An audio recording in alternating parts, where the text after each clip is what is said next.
ये कहानी पूरी तरह से डब स्टोरीज हब की ओर से है। तो बिना किसी देरी के चलिए शुरू करते हैं आज का रोमांचक एपिसोड। एपिसोड 81। एडविन ने विवान को कंपनी के चारों ओर घुमाया और उसे कंपनी के उच्च प्रबंधन से मिलवाया। सभी प्रबंधन स्तर के कर्मचारियों को सम्मेलन कक्ष में बुलाया गया, जहां एडविन ने विवान को कंपनी का नया मालिक बताया। जब कर्मचारियों ने सुना कि विवान ने कंपनी का नियंत्रण ले लिया है, तो वहां स्पष्ट रूप से हलचल मच गई। उन्होंने देखा कि विवान युवा है और वे उसकी क्षमताओं पर संदेह कर रहे थे।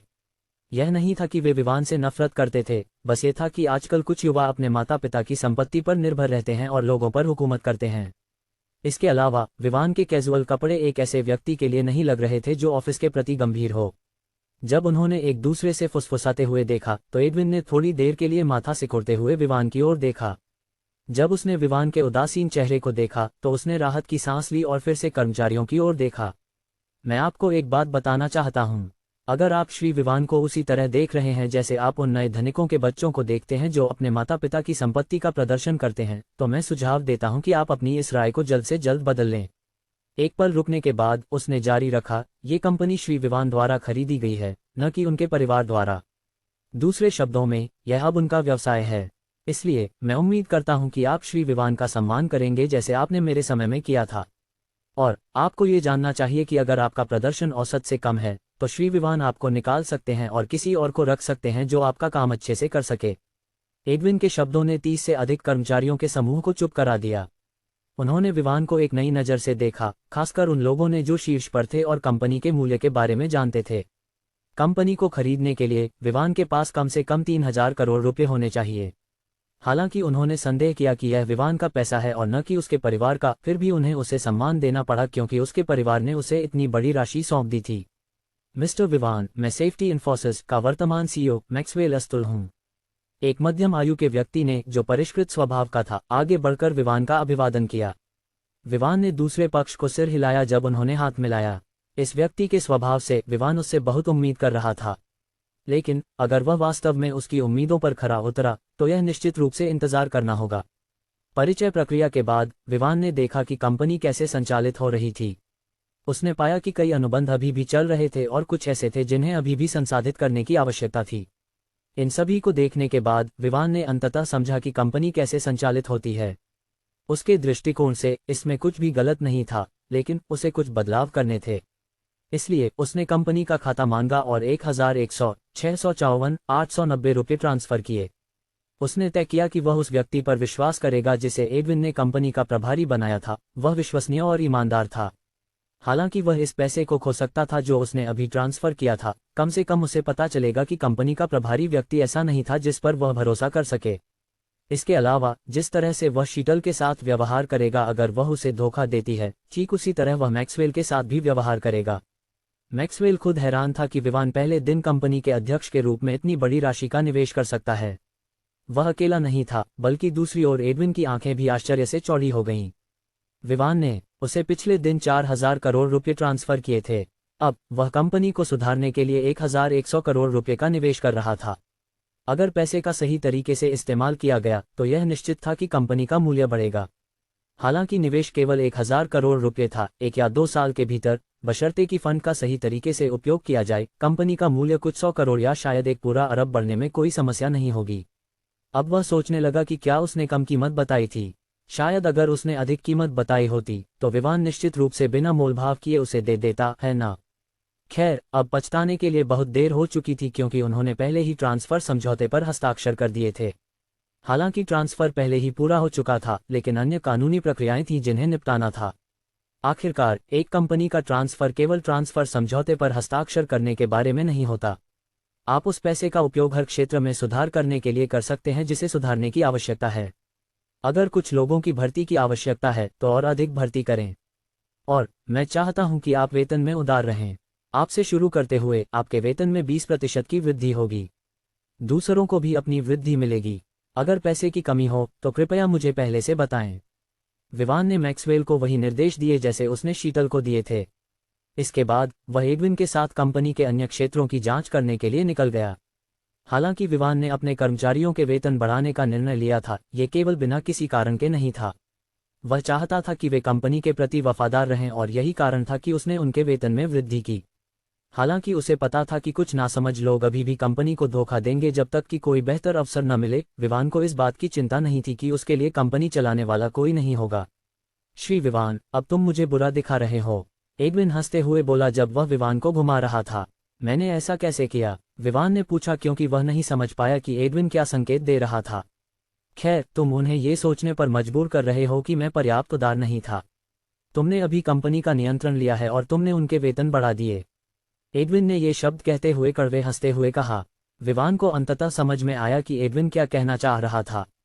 विवान के कार्य कर्मचारियों को ये बताने के समान थे कि वह उनके पिछले बॉस से बेहतर था, लेकिन विवान को ये गलत नहीं लगा। किसी भी मामले में वह एडविन से अधिक उदार था। दोनों प्रशिक्षण मैदान में गए और विवान ने प्रशिक्षण सुविधाओं को देखा। वे बुरे नहीं थे, लेकिन फिर भी अच्छे स्तर से दूर थे। ऐसा लग रहा था कि उसे कंपनी को उस स्तर तक पहुंचाने के लिए कुछ और पैसे का निवेश करना होगा जो उसने मानक के रूप में सोचा था।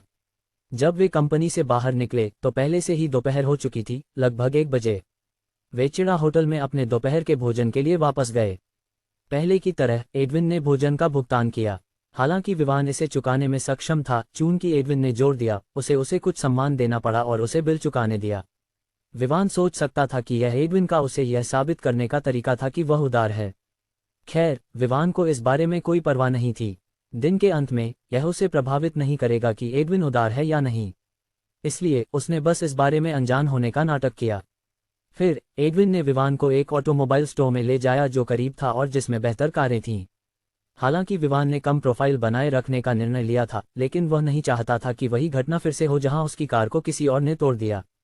उस संघर्ष का कारण स्पष्ट रूप से पार्किंग स्थान था। चूंकि गैरी की कार बेहतर थी, उसने सोचा कि वह पार्किंग स्थान का उपयोग करने के लिए अधिक योग्य था। देखने के बाद विवान की नज़र एक काले मैक्लारेन P1 पर पड़ी। यह मैक्लारेन एक मर्दाना वाइब देता था और विवान को यह पसंद आया, इसलिए उसने इसे खरीदने का निर्णय लिया। उस मैक्लारेन की कीमत कितनी है? उसने उस बिक्री व्यक्ति से पूछा जो उसकी देखभाल कर रहा था। वह कार 13,130,000 रुपये की है। इसकी अधिकतम गति? बिक्री व्यक्ति ने जवाब दिया। विवान ने सिर हिलाया और बिक्री व्यक्ति को विवरण देने से रोक दिया। वर्तमान में केवल कीमत ही उसकी कार को कमतर नहीं आंकने के लिए पर्याप्त थी, इसलिए सभी विवरणों की कोई आवश्यकता नहीं थी। बस कार्ड स्वाइप करें और भुगतान पूरा करें। इसके अलावा क्या आप आवश्यक प्रक्रियाएं पूरी कर सकते हैं? मैं इसे दुकान से निकलते समय चलाना चाहता हूं। बिक्री व्यक्ति विवान के इस तरीके से चुप रह गया। फिर भी उसने जल्दी से विवान का कार्ड लिया ताकि वह अपना मन न बदले। इस कार को बेचना उसे 1/4 लाख से अधिक कमीशन दिलाने वाला था। विवान ने भुगतान पूरा किया, जिससे उसका बैलेंस 4,09,870,000 रुपये हो गया। पहले उसने खर्चों के लिए अतिरिक्त 230 करोड़ रुपये छोड़े थे। लगभग 30 मिनट बाद विवान ने मैक्लारेन को चलाया, जिसमें अब एक अस्थायी नंबर प्लेट थी। जैसे ही एडविन ने विवान को यहां लाया, वह तुरंत चला गया क्योंकि उसे अन्य चीजों का ध्यान रखना था। विवान ने मैक्लारेन को चिड़ा होटल की ओर चलाया। उसे तैयार रहना था क्योंकि शाम 6 बजे के आसपास क्वार्टर फाइनल होने वाले थे। हालांकि वह केवल सेमीफाइनल और फाइनल में भाग लेने वाला था, उसे समय पर पहुंचने की आवश्यकता थी। चैंपियनशिप जीतने से उसे जो कुछ भी मिलेगा उसके बारे में सोचते हुए विवान का मूड अच्छा था। वह एक गाना गुनगुनाने लगा जिसे वह नहीं जानता था, बस यादृच्छिक रूप से गुनगुनाते हुए, ये परवाह किए बिना कि यह सुर में था या नहीं। वह भूमिगत पार्किंग में पहुंचा और पाया कि उसकी मर्सिडीज बेंज ए क्लास ले जाई गई थी। यह अनुमान लगाने की कोई आवश्यकता नहीं थी कि यह कहाँ गई, क्योंकि ऐसी कार को पार्किंग में रहने की अनुमति नहीं थी। वर्तमान में पार्किंग में ज्यादा कारें नहीं थीं, इसलिए उसने बस एक कार चुनी और पार्क कर दी। वह कार से बाहर निकला और बस जाने ही वाला था जब उसने कई गरजते इंजनों की आवाज सुनी। बस इन गरजों से वह बता सकता था कि वे सभी स्पोर्ट्स कारें थीं। वह इन लोगों के बारे में जिज्ञासु था। अगर वे रेसिंग में भाग लेते हैं तो शायद वह भी उनके साथ शामिल हो सकता है और इससे कुछ पैसे कमा सकता है ना? विवान को ज्यादा देर इंतजार नहीं करना पड़ा, क्योंकि जैसे ही वह अपनी कार से बाहर निकला, एक स्पोर्ट्स कारों का काफिला पार्किंग में घुस आया।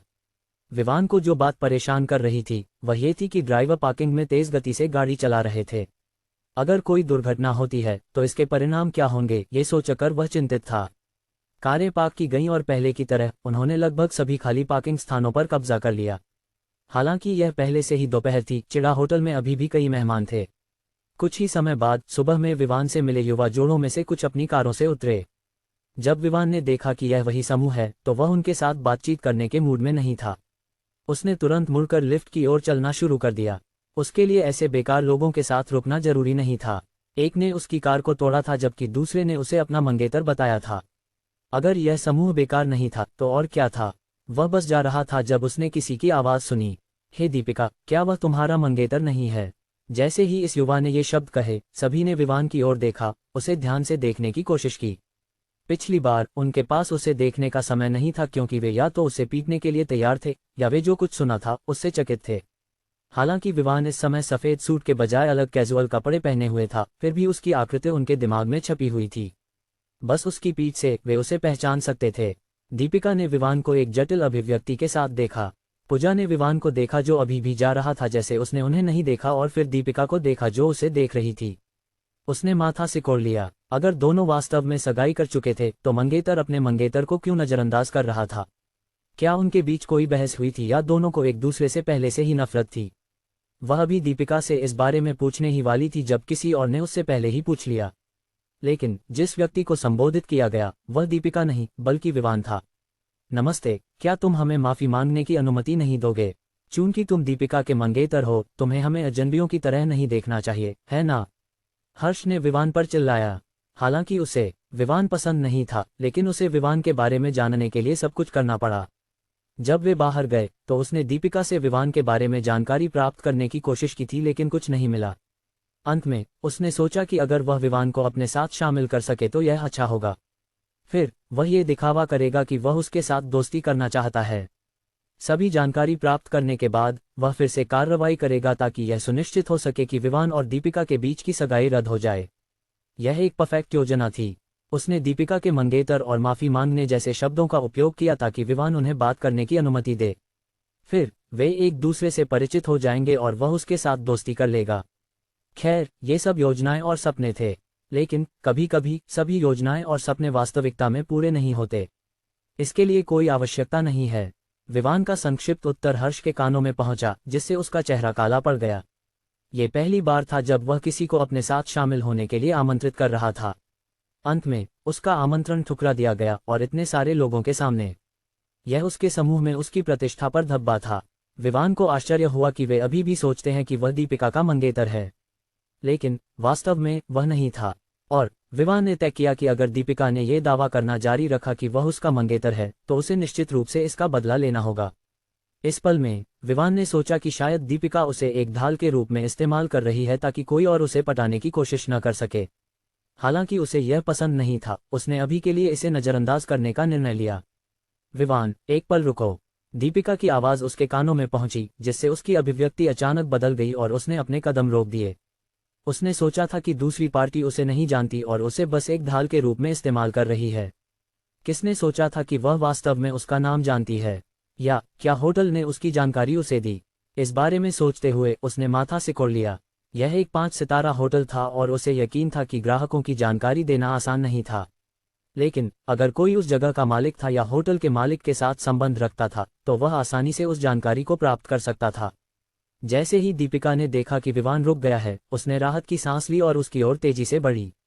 पूजा उसके पीछे आना चाहती थी, लेकिन दीपिका ने उसे रोका क्योंकि वह विवान से निजी तौर पर बात करना चाहती थी। जब वह विवान के सामने पहुंची तो उसने उससे कहा कि वह समूह से थोड़ी दूरी पर चले ताकि उनकी बातचीत निजी हो सके। तुम्हें मेरा नाम कैसे पता चला? जैसे ही उन्होंने पर्याप्त दूरी बना ली, विवान ने पूछा। वह सीधे मुद्दे पर आया और उसकी अभिव्यक्ति ठंडी थी। विवान के सवाल को सुनकर दीपिका का दिल एक धड़कन छोड़ गया। उसके ठंडे नजरों ने उसके दिल को दुखी कर दिया। ये वही व्यक्ति था जिससे वह सगाई कर चुकी थी, लेकिन जिस तरह से वह उसे देख रहा था वह एक अजनबी की तरह था। नहीं, ऐसा लग रहा था कि वह किसी कारण से उससे असंतुष्ट था जिसे वह नहीं जानती थी। फिर भी उसने जवाब दिया, मैं तुम्हें जानती हूं क्योंकि तुम मेरे मंगेतर हो। दीपिका का जवाब वह था जो उसने तर्क के अनुसार सोचा था, लेकिन विवान के कानों में यह ऐसा लग रहा था जैसे कोई उसे मजबूर कर रहा हो। वह चाहती थी कि वह उसका मंगेतर बने जबकि वह उसके बारे में कुछ नहीं जानता था। सुनो लड़की, मुझे नहीं लगता कि तुम सही व्यक्ति को पहचान रही हो।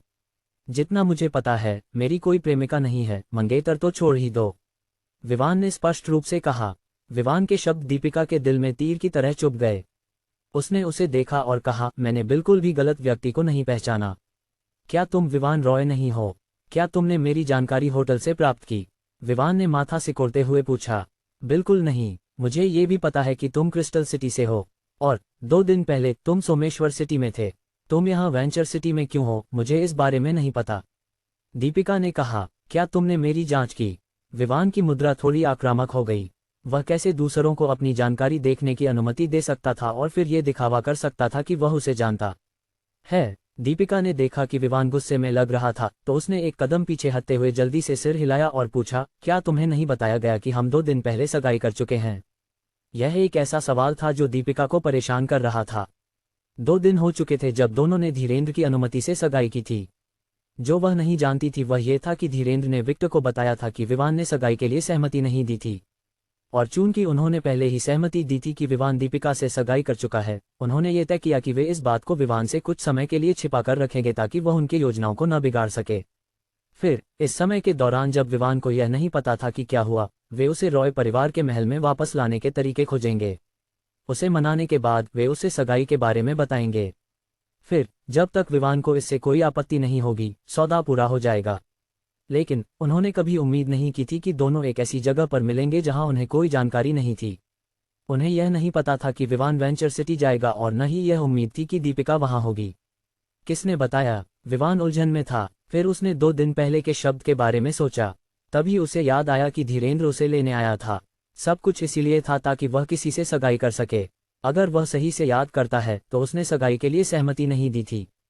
फिर वह क्यों इस महिला के सामने ये दावा कर रही थी कि वे सगाई कर चुके हैं?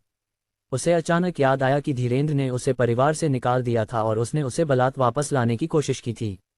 इसलिए यह असंभव नहीं था कि वह कुछ तरीकों का उपयोग करे ताकि यह सुनिश्चित हो सके कि सगाई रद्द न हो जब तक कि इसमें कुछ लाभ हो। क्या तुम्हारे पिता? दीपिका ने अनिश्चितता से उत्तर दिया। वह ये नहीं समझ पा रही थी कि क्या विवान सिर्फ बेवकूफ़ बना रहा है या वास्तव में उसे सगाई के बारे में कोई जानकारी नहीं है। जब उसने सुना कि उसके पिता को उसे बताना था तो वह तुरंत इस तथ्य से जुड़ गया कि धीरेन्द्र छोटे नुकसान के मुकाबले लाभ के मामले में कभी हार नहीं मानता। उसने दीपिका की ओर देखा और पूछा, जब मैं वहां नहीं था तो सगाई कैसे हुई? दीपिका ने ईमानदारी से उत्तर दिया, तुम्हारे पिता ने कहा कि तुम सोमेश्वर सिटी में चले गए थे और हम बस सगाई को जारी रख सकते हैं। अंत में एक समझौता हुआ कि हम तब शादी करेंगे जब मैं 21 साल की हो जाऊंगी। जब उसने शादी के बारे में बात की तो वह शर्माए। विवान ने पुष्टि की कि धीरेन्द्र ने निश्चित रूप से सगाई को सुनिश्चित करने के लिए एक चाल का उपयोग किया था। उसने गहरी सांस ली और उसके सामने खड़ी महिला की ओर देखा। उसने कहा, तुम्हें इस सगाई के बारे में सोचना बंद कर देना चाहिए। मैंने सगाई के लिए सहमति नहीं दी। इसके अलावा मैं अब रॉय परिवार का सदस्य नहीं हूं। विवान के शब्दों ने दीपिका के दिल को एक धड़कन छोड़ दिया। क्या वह वास्तव में दीपिका के पिता द्वारा धोखा खा गई? और कब से विवान रॉय परिवार का सदस्य नहीं था? जैसे ही वह चकित हुई, विवान ने उसे पार करते हुए लिफ्ट की ओर बढ़ा दिया। कुछ क्षणों बाद ही उसने प्रतिक्रिया दी, रुको विवान। विवान ने एक पल के लिए रुककर कहा, तुमने गलत व्यक्ति को पहचाना है। मैं तुम्हें नहीं जानता और मैं रॉय परिवार का सदस्य नहीं हूं। इसके अलावा मैंने सगाई के लिए सहमति नहीं दी, इसलिए मैं उम्मीद करता हूं कि तुम 2 दिन पहले हुई घटना को भूल जाओ। रुको विवान। विवान ने एक पल के लिए रुककर कहा, तुमने गलत व्यक्ति को पहचाना है। मैं तुम्हें नहीं जानता और मैं रॉय परिवार का सदस्य नहीं हूं। इसके अलावा मैंने सगाई के लिए सहमति नहीं दी, इसलिए मैं उम्मीद करता हूं कि तुम 2 दिन पहले हुई घटना को भूल जाओ। तुम मुझे नहीं जानते विवान, या तुम ऐसा दिखावा कर रहे हो कि तुम मुझे नहीं जानते? दीपिका ने विवान के व्यवहार से निराश होकर चिल्लाई।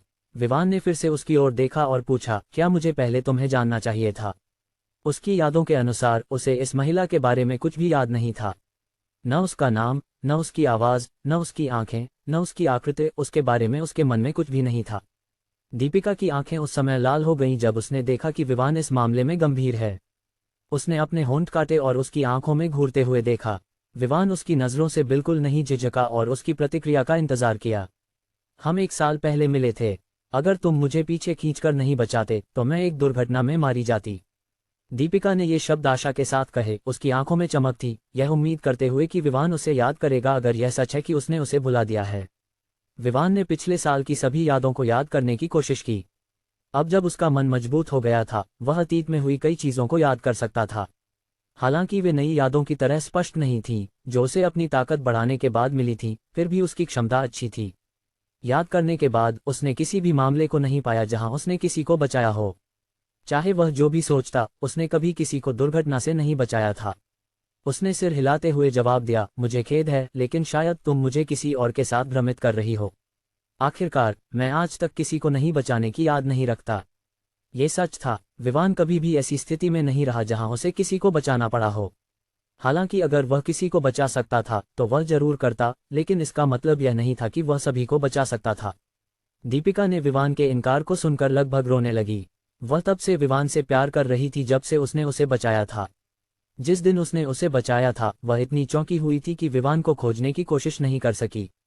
अंत में वह 1 महीने बाद क्रिस्टल सिटी वापस आए और विवान को खोजने लगी। फिर 3 हफ्तों की मेहनत के बाद उसने अंततः उसे ढूंढ लिया, क्योंकि उसकी नीली आंखें और चांदी के बाल अद्वितीय थे। हालांकि उसने उस समय उसके चेहरे को मुश्किल से देखा था क्योंकि वह चकित थी, फिर भी वह ये याद कर सकती थी कि वह कितना हैंडसम था। विवान को खोजने के बाद उसने उसके पास जाने का निर्णय नहीं लिया। उसने उसे धन्यवाद देने का एक तरीका सोचने लगी जब अचानक उसे एक विचार आया। उसने तय किया कि वह उसे शादी करके धन्यवाद देगी। हालांकि वह उसे अपनी जान बचाने के लिए धन्यवाद दे रही थी, वह थोड़ी स्वार्थी भी थी क्योंकि वह पहले से ही विवान से प्यार कर चुकी थी। राजधानी लौटने के बाद उसने अपने दादा को बताने की योजना बनाई कि वह विवान से शादी करना चाहती है। उसने देखा कि वह बिल्कुल भी अमीर नहीं था और उसके परिवार के लिए वे सबसे ज्यादा उस व्यक्ति के बैकग्राउंड की परवाह करते थे जो उनके परिवार में शादी करता है। इसलिए वह सुनिश्चित नहीं थी कि वह अपने दादा को विवान से शादी करने के लिए कैसे मनाएगी। अंत में वह इसी तरह से 2 हफ्ते पहले तक योजना बनाती रही। जितना अधिक समय बीतता गया उतना ही वह विवान से प्यार करती गई और कभी कभी वह क्रिस्टल सिटी में उसे देखने के लिए चुपके से जाती थी। 2 हफ्ते पहले वह अपने दादा से पूछने में असमर्थ हो गई। जैसा कि उसने उम्मीद की थी, उसके दादा ने मना कर दिया। इसके बदले वह उस पर गुस्सा हो गई और कहा कि अगर विवान नहीं तो वह निश्चित रूप से किसी और से शादी नहीं करेगी और ऐसे ही रहेगी। बेबस होकर आल्टन ने विवान की जांच की। उसकी जानकारी प्राप्त करने के बाद ये तथ्य छोड़कर कि उसका बैकग्राउंड कमजोर था, उसके बारे में कोई समस्या नहीं थी और यही कारण था कि उसने सगाई की अनुमति दी।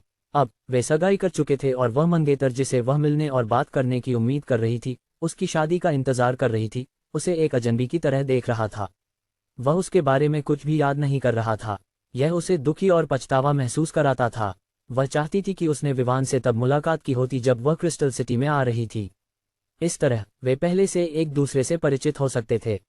लेकिन अब बहुत देर नहीं हुई थी क्योंकि उनकी शादी 1 साल और 2 महीने बाद होने वाली थी। उसके पास अभी भी एक पूरा साल था ताकि वह उसे अपना मंगेतर मानने के लिए मजबूर कर सके। जहां तक उस मामले का सवाल था जिसमें वह ये दावा कर रहा था कि वह अब रॉय परिवार का सदस्य नहीं है, उसे पता था कि उसके दादा इस मामले में सहमत नहीं होंगे जहां सगाई जो उन्होंने खुद प्रस्तावित की थी टूट जाए। उसके चरित्र के अनुसार वह निश्चित रूप से विवान से शादी कराएगा, भले ही उन्हें शादी के दिन उसे रस्सियों से बांधना पड़े ताकि वह भाग न सके। इस बारे में सोचते हुए उसके आंखों में दृढ़ता आ गई जब उसने विवान की प्रस्थान को देखा। मैं ये सुनिश्चित करूंगी कि तुम मुझसे उसी तरह प्यार करो जैसे मैं तुमसे करती हूँ। चूंकि हम पहले से ही सगाई कर चुके हैं, सगाई टूटने का कोई सवाल नहीं है। जब विवान जा रहा था, पूजा पहली थी जो दीपिका के पास आई। उसने दीपिका की दृढ़ आंखों को देखा और जिज्ञासा से पूछा, तुम दोनों के बीच क्या बात हो रही थी? दीपिका ने उसकी ओर देखा और कुछ असंतोष के संकेत के साथ कहा, अगर हम चाहते कि तुम जानो तो क्या हम तुमसे दूर जाते? पूजा दूसरी ओर हर्ष ने तब से दोनों को देख रहा था जब से वे दूर चले गए थे।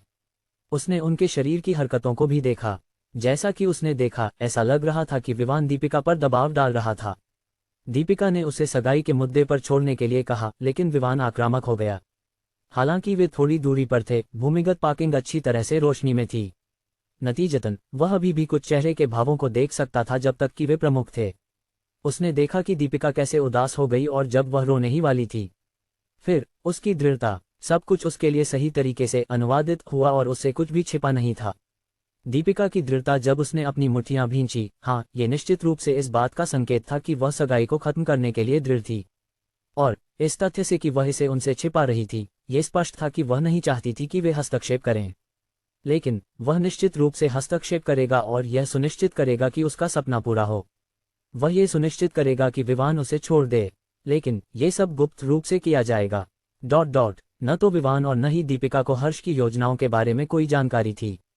अगर उन्हें पता होता तो विवान निश्चित रूप से उसकी सराहना करता और उसे प्रोत्साहित करता, जबकि दीपिका उसे मार डालने की इच्छा रखती। ...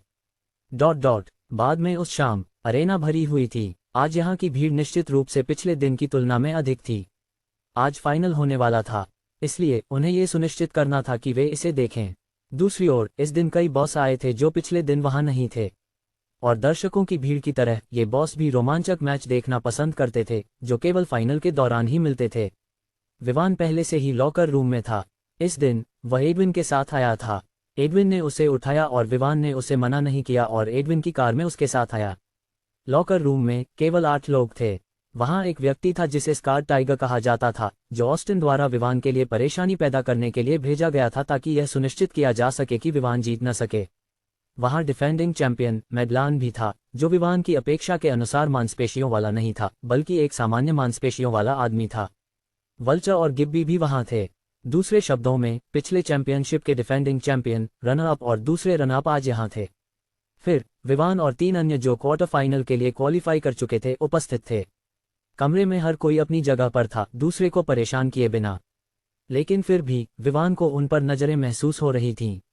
इसके अलावा विवान को एक नज़र महसूस हो रही थी जिसमें हल्का हत्या का इरादा था। उसे यह अनुमान लगाने की कोई आवश्यकता नहीं थी कि उसे कौन देख रहा था, ये देखते हुए कि स्कार्ड टाइगर अभी भी उसके खिलाफ था। लेकिन विवान ने इसे नज़रअंदाज कर दिया क्योंकि वह उसके जैसे किसी पर अपना समय बर्बाद करने के मूड में नहीं था। लेकिन जब वे रिंग में मिलेंगे तो वह निश्चित रूप से सुनिश्चित करेगा कि हत्या का इरादा उसके मुखों से हवा में उड़ जाए। पहले राउंड में क्वार्टर फाइनल में स्कार्ड टाइगर, गिब्बी और अन्य 3 को सेमीफाइनल में एक स्थान के लिए लड़ना होगा। विवान निश्चित नहीं था कि वह राउंड कैसे होने वाला है, लेकिन उसे यकीन था कि उनके पास इसके लिए पहले से ही एक योजना होगी। सेमीफाइनल में 5 में से विजेता विवान, मैडलान और वल्चर और 10 रनर अप फाइनल में स्थान के लिए लड़ेंगे। 2 विजेता फिर लड़ेंगे और उनके बीच विजेता का निर्धारण होगा, और इस तरह चैंपियनशिप समाप्त हो जाएगी। महिलाओं और पुरुषों, जुलाई की अंतिम चैंपियनशिप की दूसरी रात में आपका स्वागत है। मैं आज रात का मेजबान आपको बता सकता हूं कि मैं मैचों के लिए उत्साहित और प्रत्याशित हूं।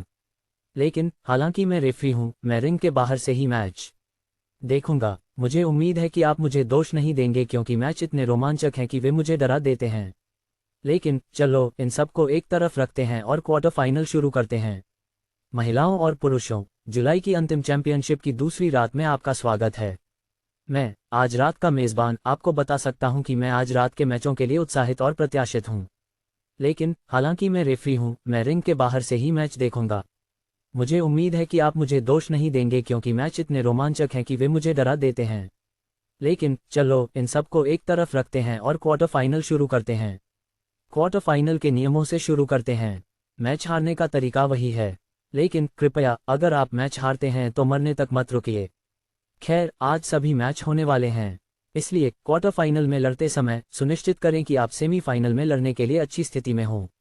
बेशक आपको लड़ाई से पहले ठीक होने के लिए पर्याप्त समय दिया जाएगा, लेकिन अगर आप गंभीर रूप से घायल हैं तो हम केवल आपको खेद ही कह सकते हैं। अब क्वार्टर फाइनल बेस्ट ऑफ 5 होगा। 5 प्रतियोगी रिंग में प्रवेश करेंगे और प्रतिस्पर्धा करेंगे। जो जीतेगा वह सेमीफाइनल में जाएगा, और जब वह आराम कर रहा होगा सेमीफाइनल का पहला मैच शुरू होगा। अगर क्वार्टर फाइनल का विजेता यादृच्छिक चयन कंप्यूटर द्वारा चुना जाता है तो हम निश्चित रूप से उसे आराम करने की अनुमति देंगे। लेकिन जो चयनित नहीं हुए हैं वे पहले लड़ेंगे। उनके मैच के 30 मिनट बाद सेमीफाइनल का दूसरा राउंड शुरू होगा। इसलिए मुझे उम्मीद है कि आपको जो समय दिया जाएगा वह आपके मांसपेशियों को सेमीफाइनल के लिए आराम करने के लिए पर्याप्त होगा। प्रतिभागियों के लिए जो चैंपियन बनने की उम्मीद कर रहे थे, ये हमेशा कठिन होता था। चैंपियनशिप के नियम उन लोगों के पक्ष में होते थे जो शीर्ष 3 में पहुंचते थे, विशेष रूप से चैंपियन और डिफेंडिंग चैंपियन। फिर भी जो व्यक्ति फाइनल में पहुंचता और जीतता उसे हमेशा एक पुरस्कार मिलता था, अगर उसे मैडलान और अन्य 2 की तरह विशेषाधिकार नहीं मिला था। अधिकांश लड़ाकों को हमेशा पुरस्कारों से प्रोत्साहित किया जाता था और यही कारण था कि कुछ लोग तब तक लड़ते रहते थे जब तक वे मर नहीं जाते। हालांकि वे हमेशा डेस्परेट होते थे, जिन्हें वास्तव में पैसे की आवश्यकता होती थी और जिनके पास अपनी स्थिति से बाहर निकलने का कोई अन्य तरीका नहीं होता था। क्वार्टर फाइनल शुरू करें। जो लोग दांव लगा रहे हैं उन्हें दांव लगाना शुरू कर देना चाहिए। जैसा कि आप सभी देख सकते हैं, चयन करने की कोई आवश्यकता नहीं है। पहले से ही 3 लोग सेमीफाइनल में जगह बना चुके हैं, इसलिए आपको बाकी के 5 और उनकी क्षमताओं के बारे में पता होना चाहिए क्योंकि उनमें से कोई भी नौसिखिया नहीं है। स्कार्ड टाइगर, गिब्बी और अन्य 3 रिंग में गए। जैसे ही वह बाहर गया, स्कार्ड टाइगर ने विवान को एक और नज़र दी और फिर एक हंकार के साथ बाहर चला गया। ये राउंड तीव्र होने वाला था क्योंकि यह एक एलिमिनेशन मैच था। एक ही स्थान के लिए 5 प्रतियोगी थे, लेकिन ऐसे मैच में हमेशा कुछ चीजें होती थीं। वे दूसरों को खत्म करने के लिए टीम बनाते या अकेले लड़ते।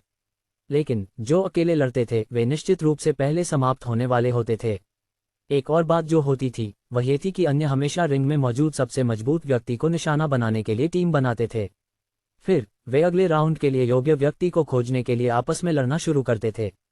स्कार टाइगर और गिब्बी ने एक दूसरे को जानने वाली नजर दी। फिर उन्होंने मुड़कर उन 3 लड़ाकों का सामना किया जो उनके साथ रिंग में थे। बात करने की कोई आवश्यकता नहीं थी क्योंकि यह स्पष्ट था कि तीनों गिब्बी और स्कार टाइगर को खत्म करने के लिए टीम बनाएंगे। गिब्बी और स्कार टाइगर ने पिछले चैंपियनशिप में सेमीफाइनल में पहुंचने में सफलता पाई थी। दूसरी ओर ये तीनों के लिए क्वार्टर फाइनल में पहुंचने का पहला मौका था। जैसे ही घंटी बजी पांचों ने अपनी चालें चलनी शुरू की। उन्होंने बिना किसी रोक टोक के हमला किया, यह इरादा रखते हुए कि वे दूसरे पक्ष को जितनी जल्दी हो सके खत्म कर दें। जितनी कम चोटें वे सहेंगे उतनी ही बेहतर उनकी सेमीफाइनल में जीतने की संभावनाएं होंगी। हालांकि विवान मैचों में रुचि नहीं रखता था, उसने फिर भी मैच देखने का निर्णय लिया। समय बिताने के लिए मैच देखना कोई नुकसान नहीं था क्योंकि उसके पास करने के लिए कुछ नहीं था। वल्च या मैडलान में से किसी ने भी उससे बात नहीं की और विवान का भी उनके साथ बात करने का कोई इरादा नहीं था। उसने बस अपनी बारी का इंतजार करते हुए रिंग में पांचों को देखा। हालांकि गिब्बी और स्कार टाइगर 3 लोगों का सामना कर रहे थे, वे बिल्कुल भी असहाय नहीं थे। वास्तव में उनके पास एक लाभ था, हालांकि वह बड़ा नहीं था। जैसे जैसे लड़ाई आगे बढ़ी, लड़ाई के अनुभव का लाभ दिखने लगा। गिब्बी और स्कार टाइगर ने उन तीनों की गलतियों का फायदा उठाना शुरू किया और उन्हें गंभीर चोटें दीं। दूसरी ओर हालांकि उन्हें भी हमला किया गया, जो चोटें उन्हें आई वे सही थीं। और लगभग 30 मिनट में तीनों एक एक करके समाप्त हो गए। अब वे दोनों एक दूसरे का सामना कर रहे थे। हालांकि वे घायल थे, चोटें उनकी लड़ाई की क्षमताओं को प्रभावित नहीं कर रही थीं। जैसे ही विवान और भीड़ ने उम्मीद की कि फिर से एक लड़ाई शुरू होगी, वे अगले जो कुछ हुआ उससे निराश और चकित रह गए। मैं हार मानता हूँ। गिब्बी की आवाज़ इतनी तेज थी कि वह वहां मौजूद सभी के कानों में पहुंच गई। एक पल के लिए सब कुछ रुक गया, फिर भीड़ में हलचल मच गई। तुम क्या कर रहे हो गिब्बी?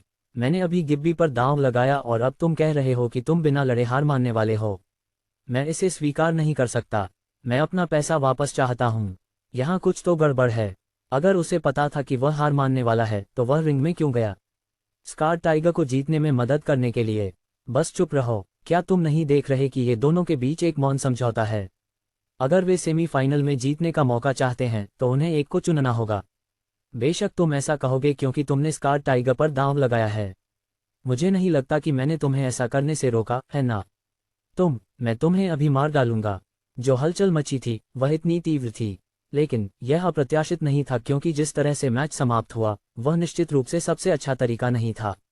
कम से कम वे एक दूसरे से लड़ने का दिखावा कर सकते थे इससे पहले कि कोई हार मान ले। लेकिन तीनों को खत्म करने के बाद हार मान लेना ये पहले से ही साबित कर देता है कि दोनों ने मैच से पहले एक समझौता किया था। केवल भीड़ ही नहीं बल्कि वीआईपी रूम में भी वहां के बॉस निरंतर गालियां दे रहे थे। दूसरी ओर एडविन ने आल्टन की ओर देखा, जो वर्तमान में अपने चेहरे पर एक आत्मसंतुष्ट मुस्कान लिए हुए था। उसे तुरंत पता चला कि यह कुछ ऐसा था जो उसने योजना बनाई थी। चूंकि उसने विवान के साथ दांव लगाया था, यह स्पष्ट था कि आल्टन विवान को हारने के तरीके खोजने की कोशिश करेगा। उसने पूछा, क्या यही तुम्हारी योजना है आल्टन? उसकी मूड गहरा था। उसे पहले से ही पता था कि यह आल्टन की बनाई योजना का पहला भाग था।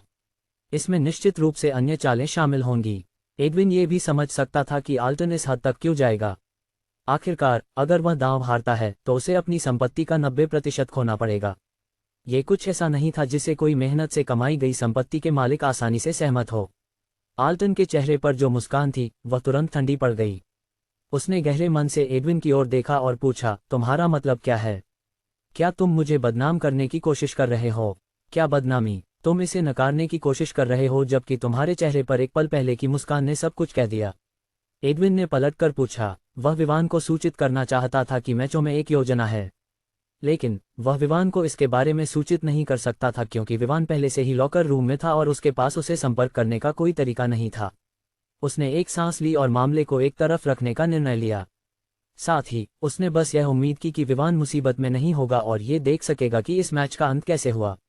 हालांकि हलचल बहुत अधिक थी, मेजबान ने उन्हें शांत करने में सफल रहा। भीड़ को यह भी पता था कि जो अरेना का मालिक है वह ऐसा व्यक्ति नहीं है जिसके खिलाफ वे जा सकें। इसलिए हालांकि वे असंतुष्ट थे, वे परेशानी पैदा करने की हिम्मत नहीं कर रहे थे, लेकिन उनके दिलों में उन्होंने पहले ही शपथ ली थी कि वे निश्चित रूप से उस लड़के गिब्बी को पीटेंगे। चूंकि वह पिछले चैंपियनशिप में तीसरे स्थान पर था, अधिकांश लोगों ने उस पर दांव लगाया था। अंत में उसने हार मान ली, और ये तो तब हुआ जब उसने स्कार टाइगर के साथ लड़ाई भी शुरू नहीं की थी, जिसे उसने पिछले चैंपियनशिप में हराया था। इसलिए चाहे जो भी हो, उन्होंने तय किया कि वे उसे पीटने जा रहे हैं। 3 में से अधिक लोग जिन्होंने दांव लगाया था, उन्होंने गिब्बी पर दांव लगाया था कि वह जीतने वाला है। अंत में उसने उन्हें इतनी बेवकूफ़ी से पैसे खोने पर मजबूर कर दिया। चूंकि क्वार्टर फाइनल समाप्त हो चुके हैं, चलो सेमीफाइनल के लिए ड्रॉ करते हैं। जैसे ही मेज़बान ने कहा, उसने स्क्रीन प्रोजेक्शन की ओर देखा जो पहले से ही 4 प्रतिभागियों के नाम दिखा रहा था। जब यादृच्छिक चयन पूरा हुआ तो मेज़बान ने चिल्लाया, हमारा पहला मैच मैडलान और वल्चर के बीच होगा। क्वार्टर फाइनल समाप्त हो चुके हैं, चलो सेमीफाइनल के लिए ड्रॉ करते हैं। जैसे ही मेज़बान ने कहा, उसने स्क्रीन प्रोजेक्शन की ओर देखा जो पहले से ही 4 प्रतिभागियों के नाम दिखा रहा था। जब यादृच्छिक चयन पूरा हुआ तो मेज़बान ने चिल्लाया, हमारा पहला मैच मैडलान और वल्चर के बीच होगा। इन शब्दों ने तुरंत भीड़ में और भी उत्साह भर दिया। वे इन दोनों को जानते थे क्योंकि वे पिछले 1 साल से इस अरेना में लड़ रहे थे और पहले स्थान का विजेता हमेशा इन दोनों के बीच बदलता रहता था। दोनों लॉकर रूम से एक के बाद एक बाहर आए। जैसे ही वे अरेना में पहुंचे, भीड़ की चीयरिंग पहले से भी लाउडर हो गई। अधिकांश दर्शक एक ऐसे मैच की उम्मीद कर रहे थे जो निश्चित रूप से उनकी निराशा को दूर कर देगा। अगर वही चीज़ फिर से हुई जो स्कार टाइगर और गिब्बी के बीच के मैच में हुई थी, तो निश्चित रूप से कुछ होगा, और वह कुछ निश्चित रूप से केवल चिल्लाने और शिकायत करने से अधिक होगा। विवान दूसरी ओर सोचने लगा कि क्या ये सिर्फ एक संयोग था या स्वर्ग उसे उस समय देखने के लिए उत्सुक था जब वह स्कार टाइगर को हराएगा। चूंकि मैडलान और वल्चर फाइनल में स्थान के लिए लड़ने वाले थे, ये स्वाभाविक था कि विवान का सामना स्कार टाइगर से होगा। खैर, विवान की वर्तमान ताकत के साथ उसे किसी को ये सिखाने से रोकने के लिए कुछ भी नहीं था कि हमेशा कोई न कोई उससे आगे होता है। मैच पर ध्यान केंद्रित करते हुए दांव लगाने के सत्र के समाप्त होने के बाद घंटी बजी और लड़ाई तुरंत शुरू हो गई। दोनों मैडलान और वल्चर ने हिलने डुलने के बजाय एक दूसरे को घूरना जारी रखा। वे इस तरह से 2 मिनट तक खड़े रहे जब तक कि भीड़ उनके एक दूसरे को देखने के तरीके से असंतुष्ट नहीं हो गई।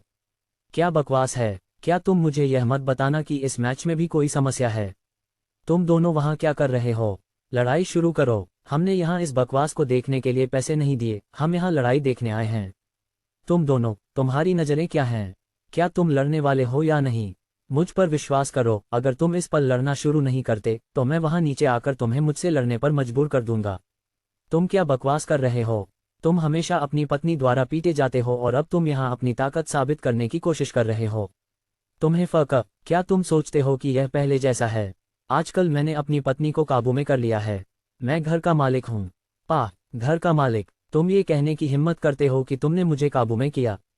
देखो, जब हम घर लौटेंगे तो मैं तुम्हारे साथ कैसे निपटती हूँ। WBV, मैं माफ़ी चाहता हूँ। ठीक है, मैं बस मजाक कर रहा था। हाँ, बस मजाक कर रहा था। हुम्फ, हा, उद्धरण चिन्ह। भीड़ लगातार बड़बड़ाती रही, लेकिन उन्हें नहीं पता था कि रिंग में कुछ हो रहा था। मैडलान और वल्चर एक दूसरे को देख रहे थे और उनकी आंखों में कुछ प्रकार की प्रतिस्पर्धा थी। एक लंबे समय तक दर्शकों की भीड़ को नज़रअंदाज करने के बाद उन्होंने अंततः लड़ाई शुरू की।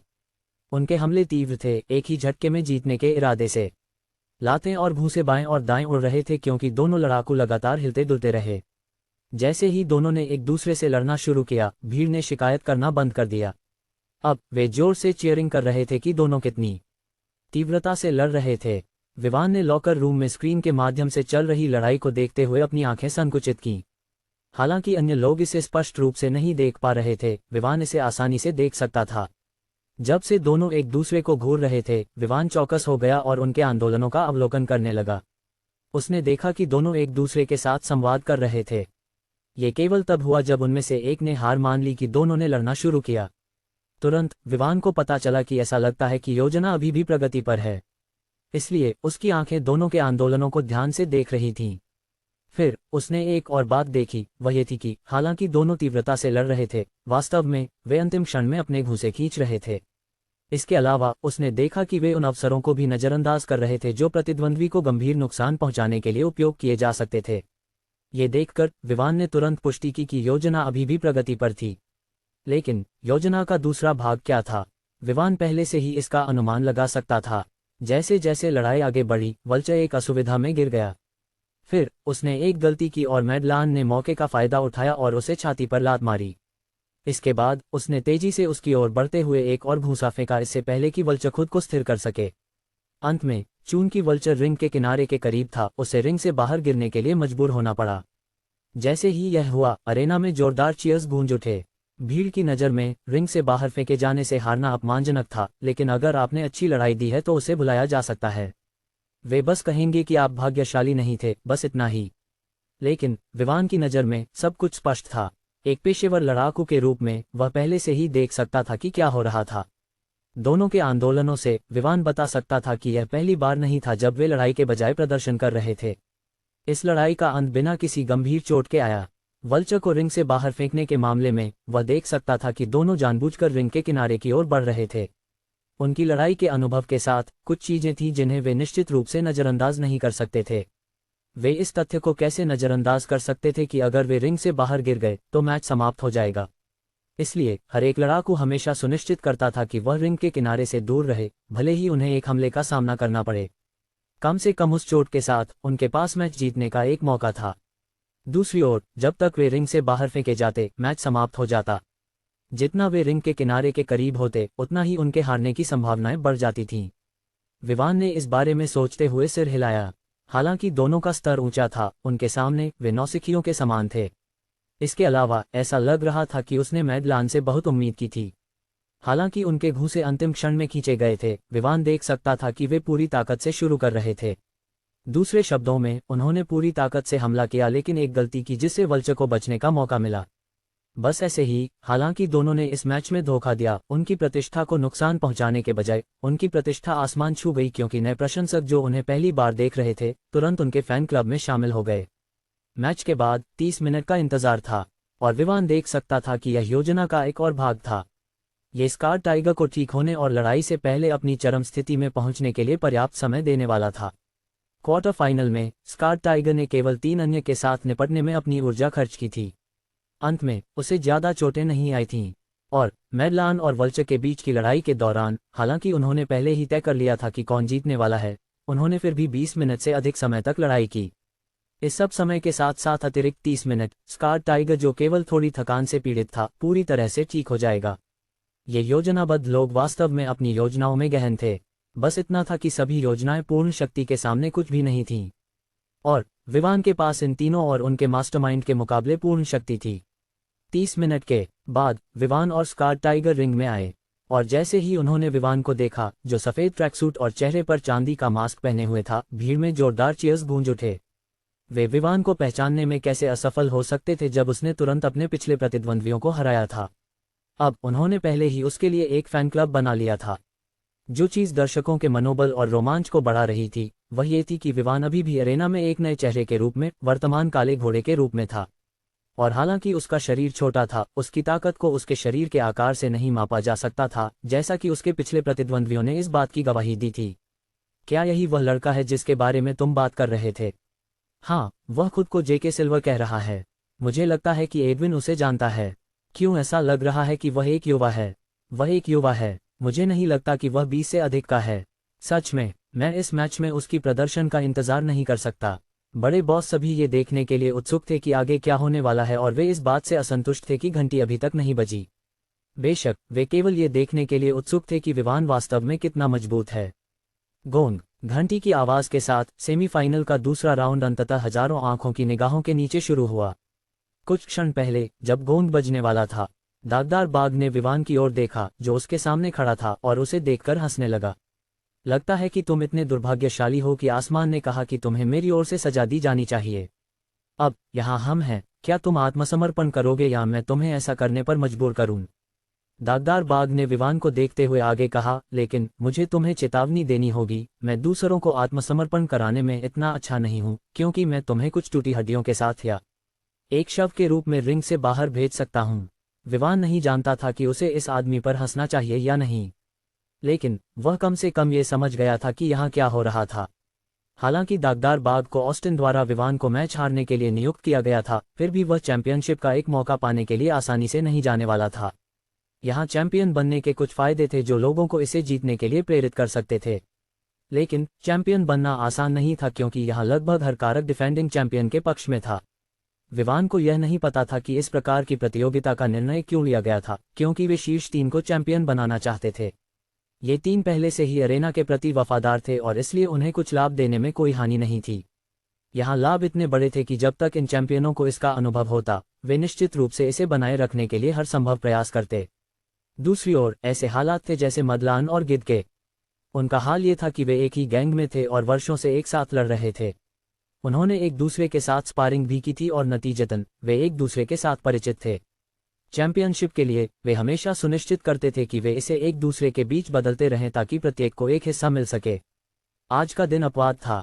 अपवाद का कारण ये था कि वे विवान का सामना कर रहे थे और वह एक कठिन प्रतिद्वंद्वी लग रहा था। दोनों में से मदलान सबसे मजबूत था और जीतने की सबसे अधिक संभावना थी।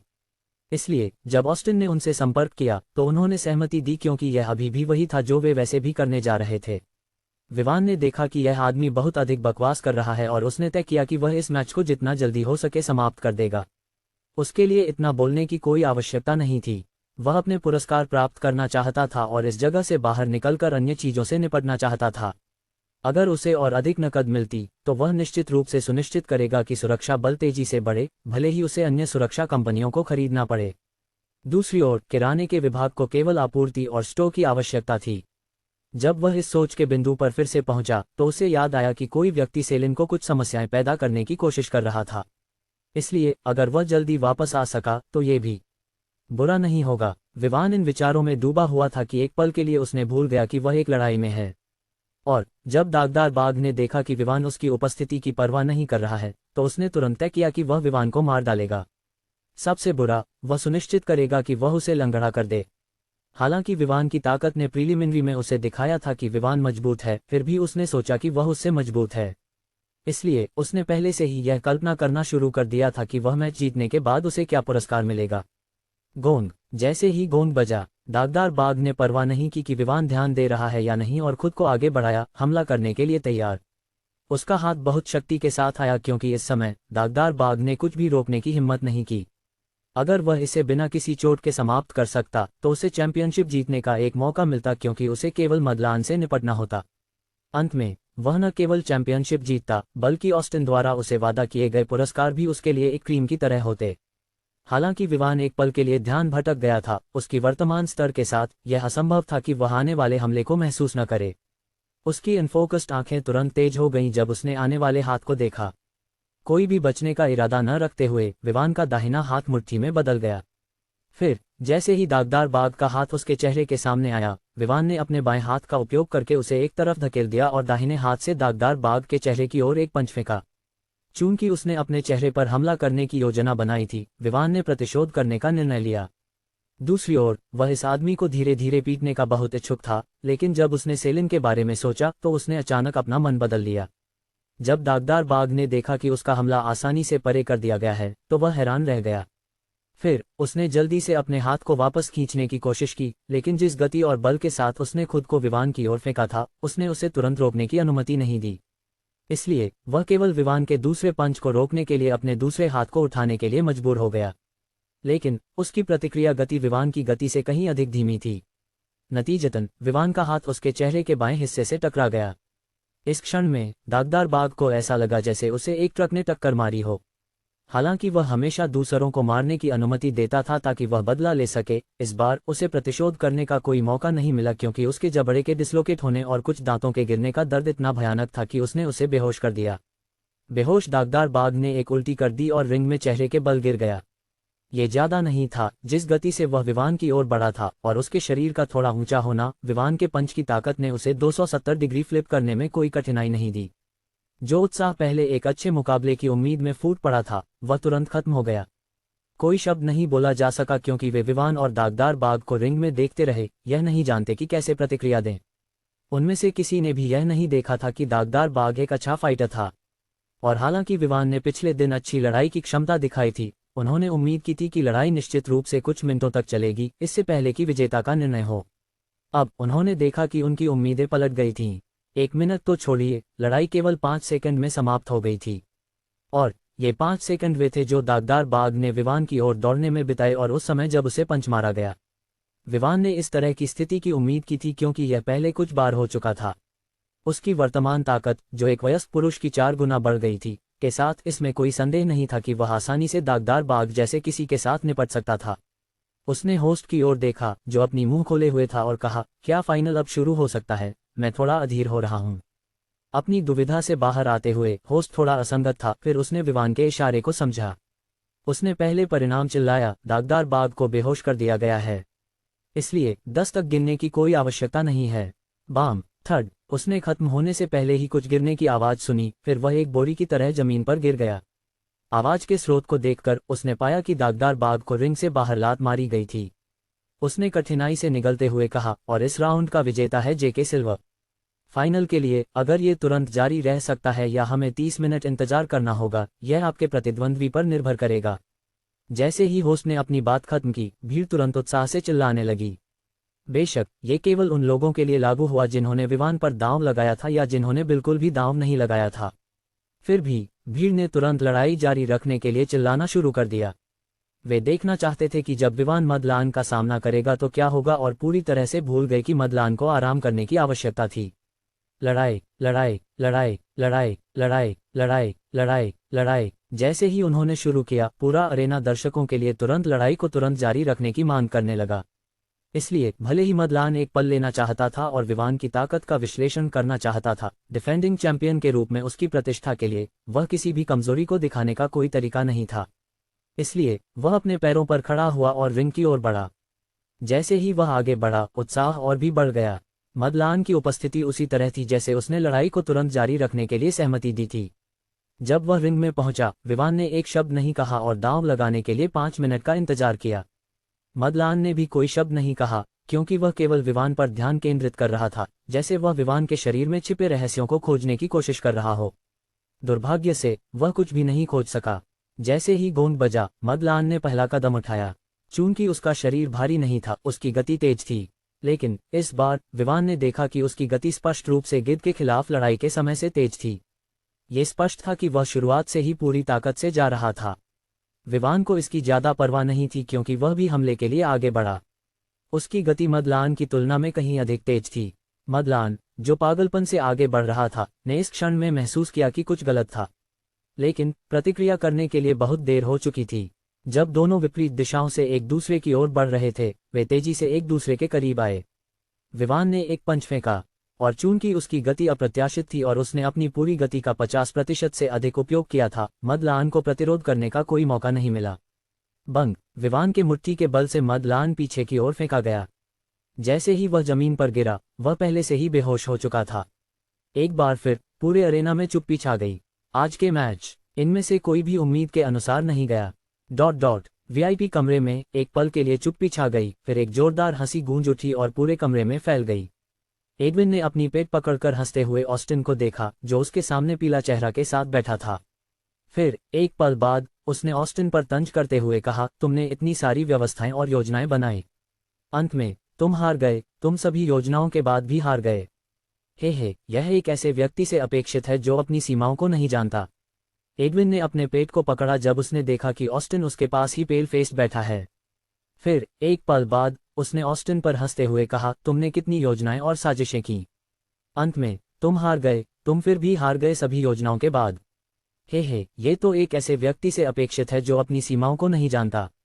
ऑस्टिन इस समय पेल था और नहीं जानता था कि इस पल में क्या करना है।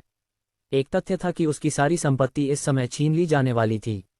हालांकि यह केवल उसकी संपत्ति का 90% था। अगर उसे केवल अपनी वर्तमान संपत्ति का 10% ही मिलता, तो न केवल उसकी स्थिति गिर जाती, वास्तव में उसके दुश्मन जो हमेशा उसकी संपत्ति पर नजर रखते थे, निश्चित रूप से उस पर हमला करते। और ये भी कि चूंकि वह पहले जैसा अमीर नहीं रहेगा, उसके द्वारा बनाई गई कई रिश्ते टूट जाएंगी। वे रिश्ते जो लाभ के आधार पर बने थे, जब लाभ समाप्त हो जाएगा तो वे जीवित नहीं रहेंगे। उसने स्थिति से बाहर निकलने का रास्ता सोचने की कोशिश की, लेकिन उसे पता चला कि वास्तव में कुछ भी नहीं किया जा सकता। अगर यह केवल उनके बीच एक साधारण दांव होता, तो वह बेझिझक अपने हिस्से को पूरा करने से इनकार कर सकता था। लेकिन इस समय वह वास्तव में समय में वापस जाना चाहता था और उस बेवकूफ को थप्पड़ मारना चाहता था जो उसने पहले किया था। न कि वह जिसने सुझाव दिया था कि उन्हें अपने दांव को पंजीकृत करना चाहिए और इसे आधिकारिक बनाना चाहिए, बल्कि वह जिसने दांव को स्वीकार किया था। विवान ने आगे बढ़कर दांव का प्रस्ताव रखा था। दूसरी ओर अपनी सामान्य घमंड में उसने इस पर ज्यादा नहीं सोचा और इसे स्वीकार कर लिया। इसके अलावा जब जैक स्पष्ट रूप से दिखा रहा था कि दांव बहुत ऊंचा था, उसने अपने दांव को बढ़ा दिया जबकि जैक का दांव घटा दिया। वह अब सोच रहा था कि उस समय वह कितना बेवकूफ था। उसने स्पष्ट रूप से देखा था कि एडविन जैक के प्रति कितना सम्मान दिखा रहा था और उसे एक समकक्ष और शायद किसी उच्च स्तर के व्यक्ति के रूप में मानता था। और वह केवल ये सुनिश्चित करने के लिए कि वह एडविन पर हावी रहे, उसने जैक को उकसाया जो अपने काम में व्यस्त था।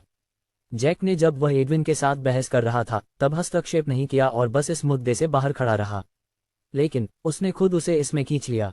लेकिन अब चाहे वह पहले क्या हुआ, वह जानता था कि कुछ भी नहीं किया जा सकता। अरेना का मालिक एक ऐसा व्यक्ति था जो कई लोगों के साथ अच्छे संबंध रखता था और वह खुद एक बड़ी शक्ति था।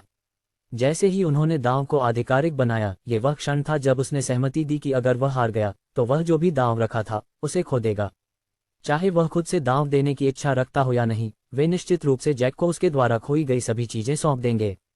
इसका कारण था संबंध। अपने संबंधों का उपयोग करते हुए जो सरकार तक फैले हुए थे, वे आसानी से उसकी संपत्ति को स्थानांतरित कर सकते थे।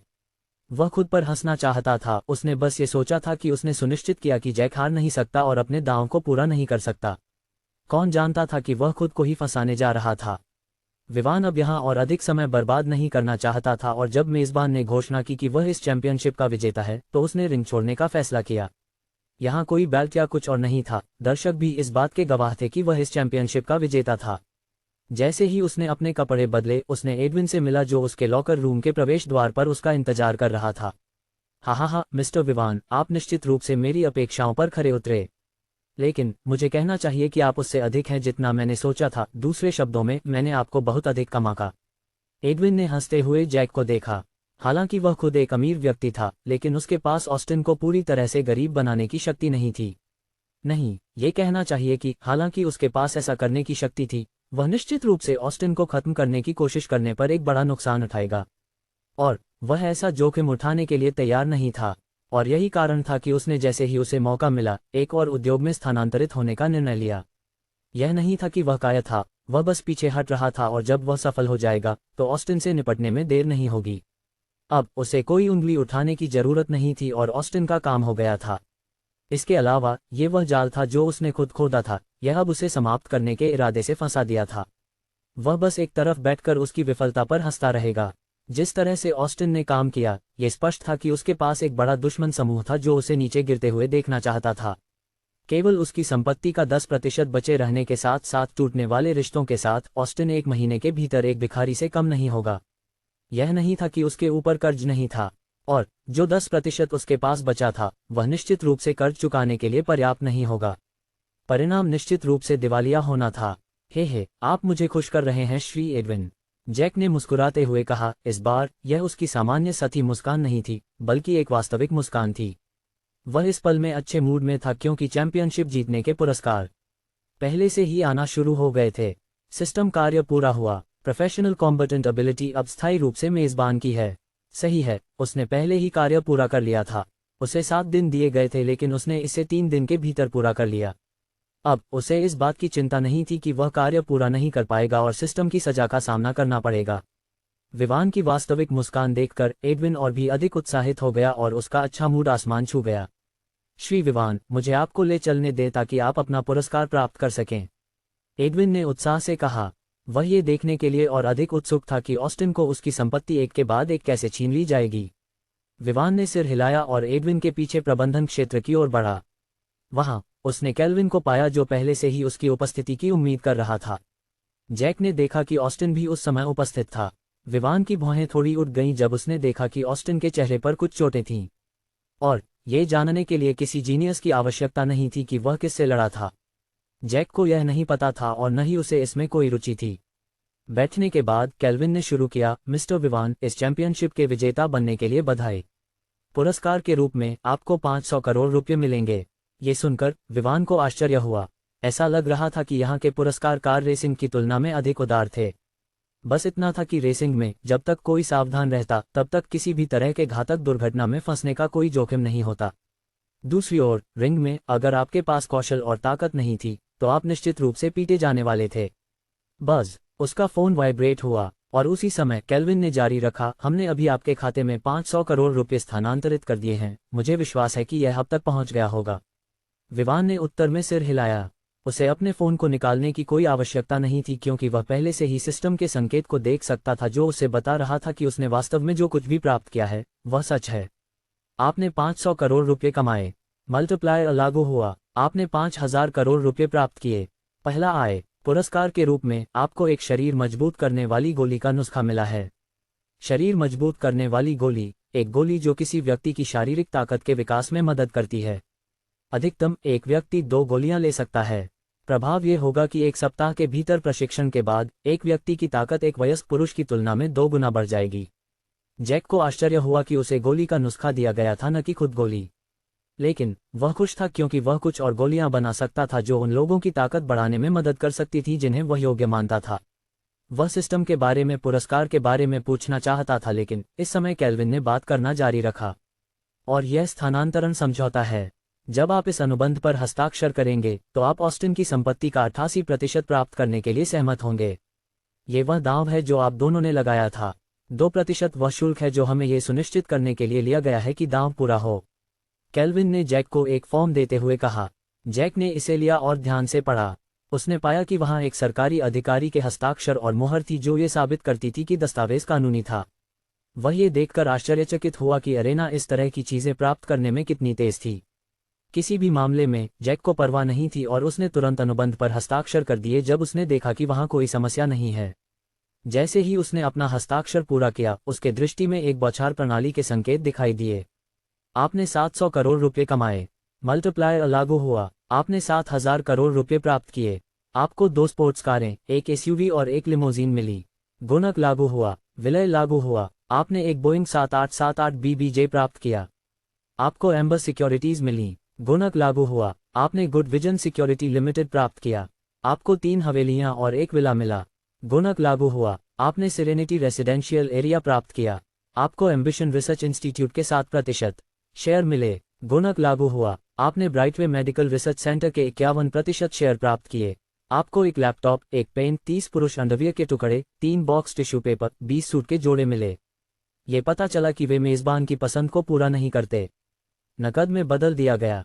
आपने 321,548,000 रुपये प्राप्त किए। गुणक लागू हुआ। आपने 32,154,800,000 रुपये प्राप्त किए। आपको एक दास मिला, आयुष। गुणक लागू हुआ। आपने एक नौकर प्राप्त किया, नामहीन। आप नाम निर्धारित कर सकते हैं। दांव से अर्जित धन पर गुणक की सीमा पहुंच गई है। भविष्य में दांव से अर्जित आय पर गुणक लागू करने के लिए मेजबान को सिस्टम को स्तर 2 में अपग्रेड करने की आवश्यकता है। अंतिम संकेत के साथ जैक का फोन जो उसकी जेब में था लगातार वाइब्रेट हुआ। अब जैक को अंततः सिस्टम की शक्ति का एहसास हुआ। विवान को विश्वास नहीं हो रहा था कि उसने इस पल में सभी पुरस्कार प्राप्त कर लिए हैं। क्या वह अब अमीर नहीं हो गया? क्या वह रॉय परिवार से भी अधिक अमीर नहीं था? उसके सामने जो संकेत दिखाई दे रहे थे उन्हें देखकर विवान लगभग खुशी में जोर से हंस पड़ा, जब अचानक केल्विन की आवाज ने उसे वास्तविकता में वापस ला दिया। मिस्टर विवान, क्या समझौते में कोई समस्या है? केल्विन ने पूछा। वह विवान के प्रति जिस तरह से व्यवहार कर रहा था वह स्पष्ट रूप से दूसरों की तुलना में बेहतर था। न केवल विवान की लड़ाई में क्षमता उच्च थी, बल्कि उसका बैकग्राउंड भी ऐसा था जिसे वे समझ नहीं पाए थे। वे वही करने की योजना बना रहे थे जो उन्होंने ऑस्टिन के साथ किया था, उसकी संपत्ति का वह हिस्सा प्राप्त करना जो ऑस्टिन के 90% का 45% के बराबर हो। अंत में विवान के द्वारा सुरक्षा प्रवर्तन सुरक्षा कंपनी खरीदने की जानकारी के अलावा उन्हें केवल ये पता चला कि वह क्रिस्टल शहर के रॉय परिवार का सदस्य है। लेकिन जो जानकारी उन्हें मिली थी उसके अनुसार विवान परिवार में पसंदीदा नहीं था और वास्तव में उसे परिवार से निकाल दिया गया था और हाल ही में उसे परिवार में वापस लाने की कोशिश की जा रही थी। अगर यही विवान की बैकग्राउंड के बारे में सारी जानकारी थी तो केल्विन कह सकता था कि यह कुछ नहीं है।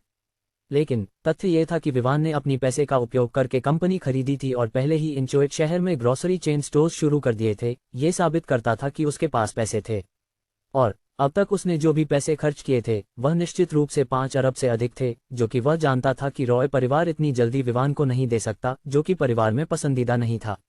उन्होंने जो निष्कर्ष निकाला था वह ये था कि विवान का एक और गुप्त बैकग्राउंड था जिसे वे भी नहीं जान पाए। उन्होंने उसके खातों की जांच करने की कोशिश की, लेकिन किसी कारणवश वे उसके खाता विवरण की जानकारी तक पहुंच नहीं सके।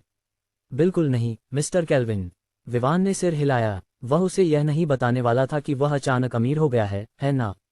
हालांकि कुछ चीजें थीं जिन्हें उसे प्राप्त करने के लिए अन्य प्रक्रियाएं पूरी करनी थीं। विवान के पास पहले से ही ऑस्टिन की संपत्ति का 88% था। हालांकि उसके पास उन पर पूर्ण नियंत्रण नहीं था, फिर भी सिस्टम के अनुसार वे उसकी संपत्ति मानी जाती थीं। इसका मतलब था कि अगर वह बेन के साथ शेयर ट्रांसफर समझौते पर हस्ताक्षर करता तो निश्चित रूप से उसे पुरस्कार मिलेंगे। इस समय उसके पास ऐसा कुछ भी नहीं था जो ये साबित करता हो कि वह बेन के हाथ में शेयरों का मालिक है, और यही कारण था कि उन्हें अभी तक गुणित नहीं किया गया था। मिस्टर केल्विन, मेरे पास एक अनुरोध है, मुझे नहीं पता कि क्या आप मेरी मदद कर सकते हैं। विवान ने कुछ सोचकर पूछा। यह इस पर निर्भर करता है कि क्या मैं आपकी मदद करने की क्षमता रखता हूं या नहीं। केल्विन ने मुस्कुराते हुए उत्तर दिया।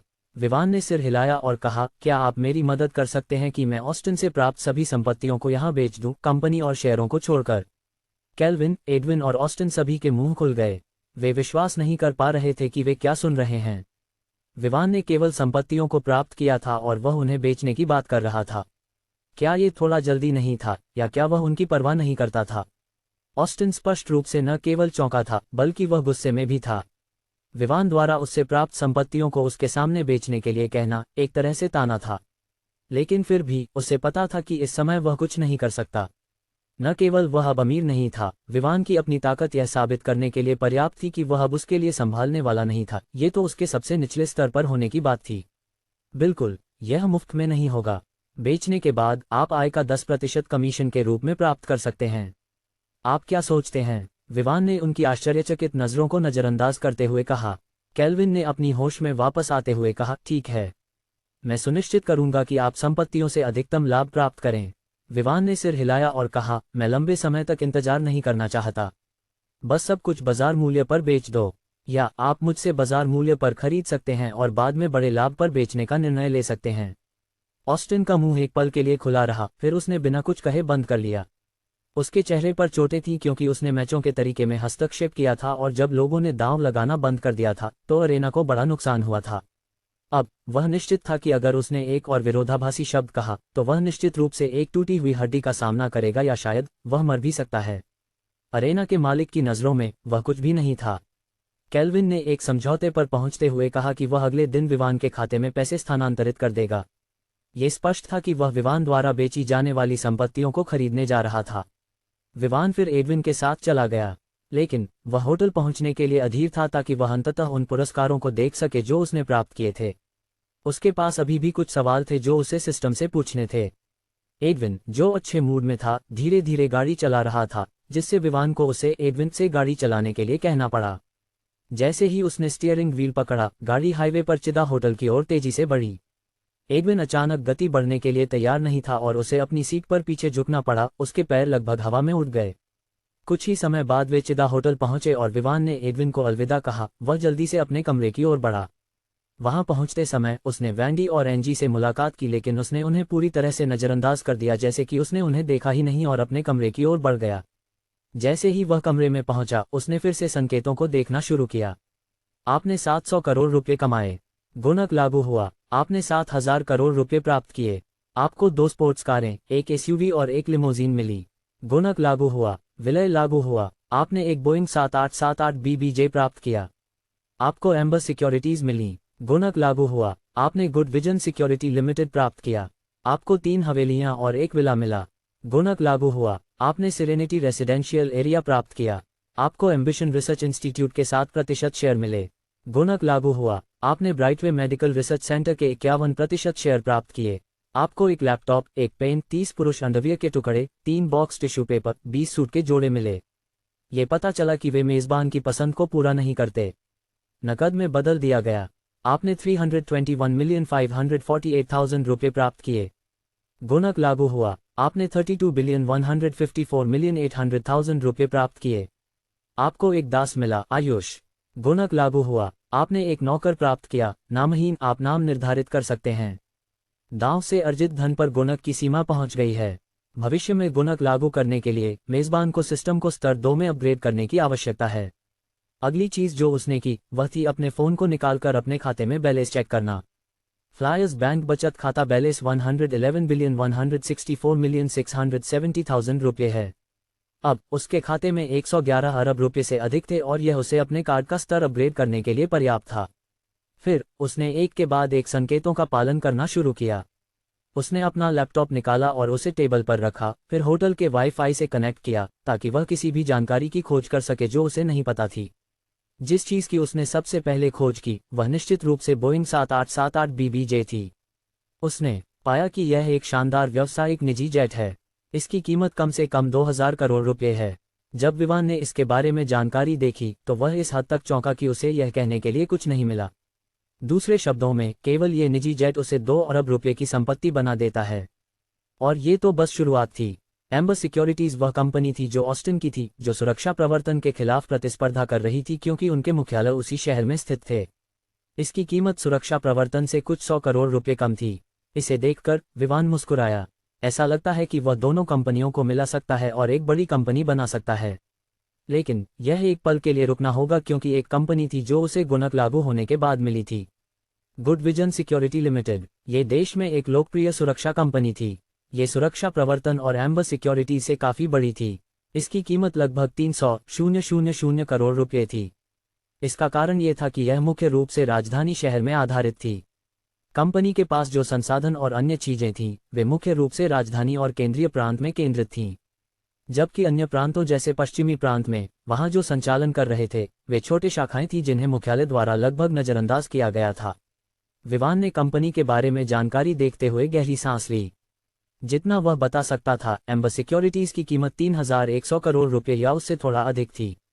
अगर मूल्य को 100 गुना गुणित किया जाए तो ये लगभग 300,000 करोड़ रुपये का मूल्य लाता है। यह अब गुणवत्ता में वृद्धि कहलाता है। जहां उसे 100 एम्बर सिक्योरिटीज मिलती वहां उसे एक उच्च मूल्य वाली कंपनी मिली। सेरेनिटी रेसिडेंशियल एरिया एक आवासीय क्षेत्र था जिसमें कई शानदार विला थे। ये राजधानी शहर में गुड विजन सिक्योरिटी लिमिटेड के मुख्यालय के समान स्थित था। वहां कुल 30 विला थे और उनमें से सबसे सस्ता 200 करोड़ रुपये का था। आवासीय क्षेत्र का कुल अनुमानित मूल्य 38,000 करोड़ रुपये था। विवान खुद सोच रहा था कि इस आवासीय क्षेत्र में विला कितने शानदार होंगे कि उनकी कीमत इतनी अधिक हो। फिर एम्बिशन रिसर्च इंस्टीट्यूट के 7% शेयर थे। यह अनुसंधान संस्थान एक छोटा अनुसंधान केंद्र था जो फार्मास्यूटिकल्स पर अनुसंधान करता था। ये वेंचर शहर में स्थित था। दूसरी ओर ब्राइटवे मेडिकल रिसर्च सेंटर, जिसका वह अब सबसे बड़ा शेयरधारक बन गया था, केंद्रीय प्रांत में एक मध्य आकार का चिकित्सा क्षेत्र अनुसंधान केंद्र था। हालांकि ये देश में सबसे बड़ा नहीं था, चिकित्सा क्षेत्र में इसकी उपलब्धियों को कम करके नहीं आंका जा सकता। उसके 51% शेयर की कीमत कम से कम 42,000 करोड़ रुपये थी। दूसरे शब्दों में पूरी संस्था की कीमत कम से कम 106,000 करोड़ रुपये थी। जहां तक उस पुरस्कार का सवाल है जहां उसे लगभग ऑस्टिन के अंडरवियर के जोड़े मिले थे, विवान आभारी था कि सिस्टम ने इन वस्तुओं के मूल्य को नकद में बदलने का निर्णय लिया। अब उसने उस चीज पर ध्यान दिया जो उसे बताती थी कि सिस्टम वास्तव में कितना शक्तिशाली था। आखिरी चीज जो उसने ऑस्टिन के साथ अपने दांव से प्राप्त की थी। आपको एक दास मिला, आयुष। गुणक लागू हुआ। आपने एक नौकर प्राप्त किया, नामहीन। आप नाम निर्धारित कर सकते हैं। एंजल, मैं इस पुरस्कार को कैसे प्राप्त करूं? विवान ने पूछा। सभी पुरस्कार जो उसने प्राप्त किए थे या तो कहीं पाक किए गए थे या वे ट्रांसफर प्रक्रिया में थे। लेकिन दास, जिसे आयुष कहा जाता था, निश्चित रूप से ऑस्टिन के अधीन था। इस युग में वह दास क्यों था, विवान इस बारे में निश्चित नहीं था। पहली बात, जो दास पहले ऑस्टिन का था अब आपका हो गया है। सिस्टम की मदद से उसकी आपके प्रति वफादारी अधिकतम हो गई है। दूसरी बात, आपको पहले नाम देना होगा। जब विवान ने यह सुना तो वह सिस्टम की शक्ति से हैरान रह गया। ये किसी व्यक्ति की वफादारी को प्रभावित करने की शक्ति भी रखता था। और अब उसे इस आयुष के बारे में कुछ नहीं पता था और वह नहीं जानता था कि वह उससे कैसे संपर्क करेगा। लेकिन किसी भी मामले में वह उस पर ध्यान देगा जो इस समय किया जा सकता था और बाकी को बाद के लिए छोड़ देगा। इसलिए उसने उस दास का नाम चुनने का निर्णय लिया जिसे सिस्टम उसे देने वाला था। लंबे समय तक सोचने के बाद उसे अचानक याद आया कि उसे दास के लिंग के बारे में नहीं पता। तो वह नाम कैसे देगा? एक पुरुष दास को जॉय नाम देगा या एक महिला दास को रूबेन नाम देगा? नहीं, ऐसा नहीं होगा। एंजल, दास का लिंग क्या है, पुरुष या महिला? विवान ने पूछा। दास का लिंग उस नाम पर निर्भर करता है जो आप देंगे। विवान ने एक पल सोचा और फिर उसने श्रेयन का नाम चुना। और जैसे ही उसने नाम दिया, दरवाजे पर एक दस्तक हुई। विवान ने एक पल के लिए भौहें चुराई, ये सोचते हुए कि कौन उसे परेशान करने आया। क्या ये दीपिका थी? उसे यकीन नहीं था, लेकिन उसने उम्मीद की कि वह दरवाजे पर दस्तक देने वाली नहीं थी। वह चिड़चिड़ा होकर अपने पैरों पर खड़ा हुआ और दरवाजे की ओर बढ़ा। जब उसने दरवाजा खोला तो उसने देखा कि एक महिला बिजनेस सूट में खड़ी थी। वह एक खूबसूरत महिला थी जिसकी रेटिंग लगभग 94 थी। उसकी उम्र के बारे में वह अनुमान लगा सकता था कि वह अपनी 20s में थी। हाँ, एक पल बाद विवान ने पूछा, मास्टर, मैं श्रेयंका हूँ। मैं यहाँ ड्यूटी पर रिपोर्ट करने आई हूँ। क्या आपके पास मेरे लिए कोई निर्देश हैं? महिला ने एक आकर्षक मुस्कान के साथ पूछा। विवान दोनों हैरान और चकित था। यह महिला वही थी जिसे सिस्टम ने लाया था। उसने सोचा था कि वह एक पुरुष चाहता था, तो यह महिला कैसे हो गई? आप नाम चुनने में बहुत अच्छे हैं। श्रेयंका एक यूनिसेक्स नाम है। तो यह ऐसा था जैसे आपने सिस्टम को दास के लिंक को यादृच्छिक बनाने के लिए कहा। और चूंकि आपके पास कोई प्रेमिका नहीं है, शायद सिस्टम ने सोचा कि यह आपको एक ऐसा साथी देने में मदद कर सकता है जो आपके साथ रह सके। एंजल के शब्दों ने विवान को चुप कर दिया। श्रेयंका एक यूनिसेक्स नाम था। उसे इसके बारे में क्यों नहीं पता था? ये पहली बार था जब उसने सुना कि यह नाम यूनिसेक्स है। और आपने ये तय किया कि आप महिला को ला सकते हैं। ऐसा नहीं है कि मैं खुद को आकर्षक नहीं मानता, मैं बस उन्हें नहीं देख रहा हूँ। विवान ने अपने मन में जवाब दिया। आपके सामने की महिला को इस दुनिया की सभी श्रेयंका नाम की महिलाओं में से चुना गया था। उसके पास अपना खुद का बैकग्राउंड और जीवन है, लेकिन सिस्टम ने उसे आपके प्रति वफादार बना दिया है, जैसे आयुष आपके प्रति है। इसके अलावा उसकी यादों में जो डाली गई हैं, उनके अनुसार वह आपकी दासी होने वाली थी और वह इस दिन काम पर रिपोर्ट करने आई थी। जो लोग उसके बारे में जानते थे, उनकी यादें बदल दी गई हैं और वे उसी तरह सोचते हैं। उसका चरित्र पूरी तरह से उस व्यक्ति से मेल खाता है जिसे आप अपने लिए सक्षम मानते हैं। उसकी क्षमताओं के लिए आपको ये तय करने का विकल्प दिया जाएगा और जिस तरह से आपने कौशल प्राप्त किए वे उसके साथ विलय कर दिए जाएंगे।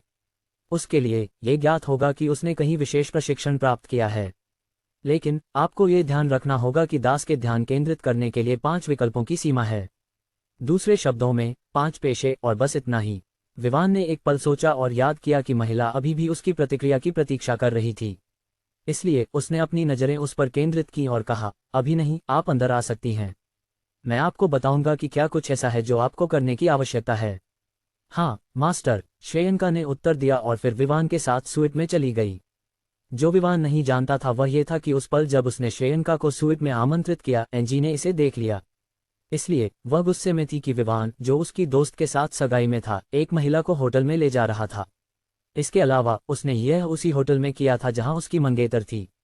क्या यह उनके बीच के संबंधों का स्पष्ट अपमान नहीं था? श्रेयंका को बैठने देने के बाद विवान ने सोचना शुरू किया कि सिस्टम ने क्या कहा था।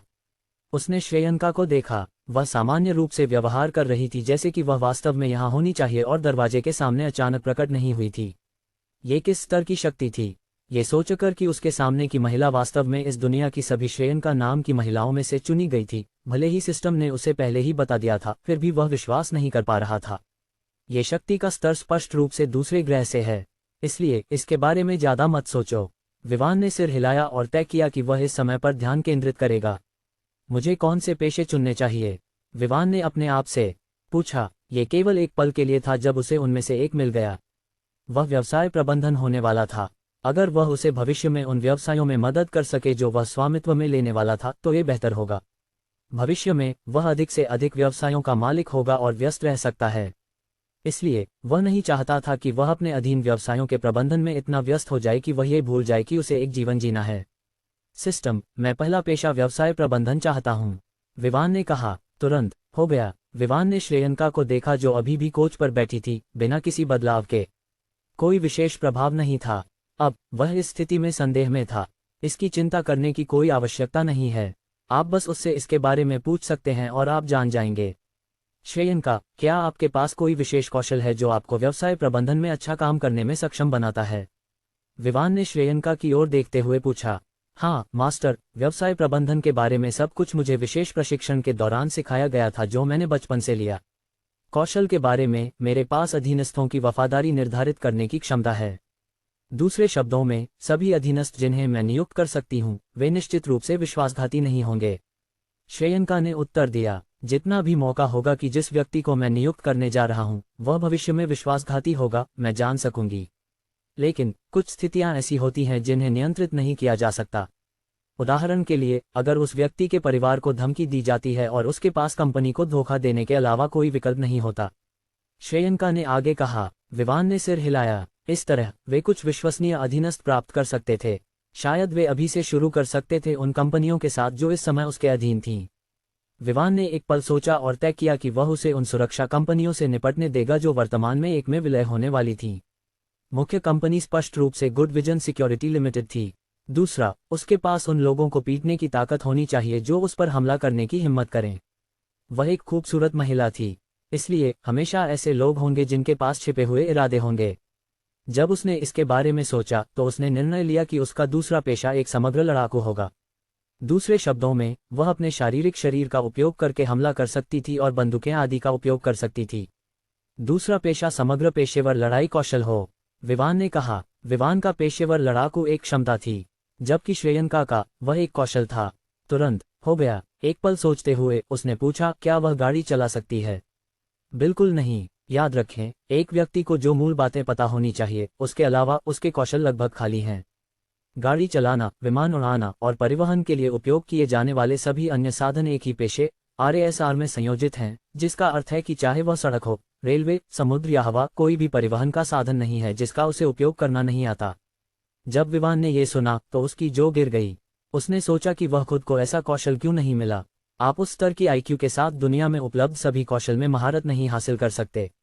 विवान। गहरी सांस लेने के बाद विवान ने तीसरे पेशे के लिए RASR को तय किया। चौथा पेशा एक साधारण था, वह था कंप्यूटर के बारे में जानकारी। उसे कंप्यूटर चलाना, हैकिंग और अन्य कंप्यूटर कौशल जानने थे। इसलिए उस श्रेणी में फिट होने वाली एकमात्र चीज निश्चित रूप से कंप्यूटर मास्टरी थी। पांचवें के लिए विवान ने लंबे समय तक सोचा, लेकिन उस श्रेणी में फिट होने वाला कोई नहीं मिला। इसलिए उसने इसे इस समय के लिए छोड़ने का निर्णय लिया। इसके अलावा ये स्थान आपात स्थितियों के मामले में उपयोग किया जा सकता था।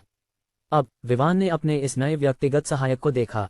न केवल वह एक खूबसूरत महिला थी, बल्कि उसकी क्षमताएं भी उसके सहायक के लिए आवश्यक थीं। अब पहले कार्य के लिए जो वह उसे देने वाला था, श्रेयंका, क्या आप मेरे लैपटॉप की सुरक्षा के लिए फायरवॉल सेट कर सकती हैं और मेरे बारे में छिपाई जा सकने वाली किसी भी जानकारी को छिपा सकती हैं? हाँ, मास्टर। इसके तुरंत बाद श्रेयंका ने विवान का लैपटॉप, जो अभी भी टेबल पर था, उठाया और तेजी से टाइप करने लगी। कुछ ही समय बाद स्क्रीन पर कोड दिखाई देने लगे। बेशक विवान ने उनमें से कुछ को समझा, लेकिन बहुत अधिक नहीं।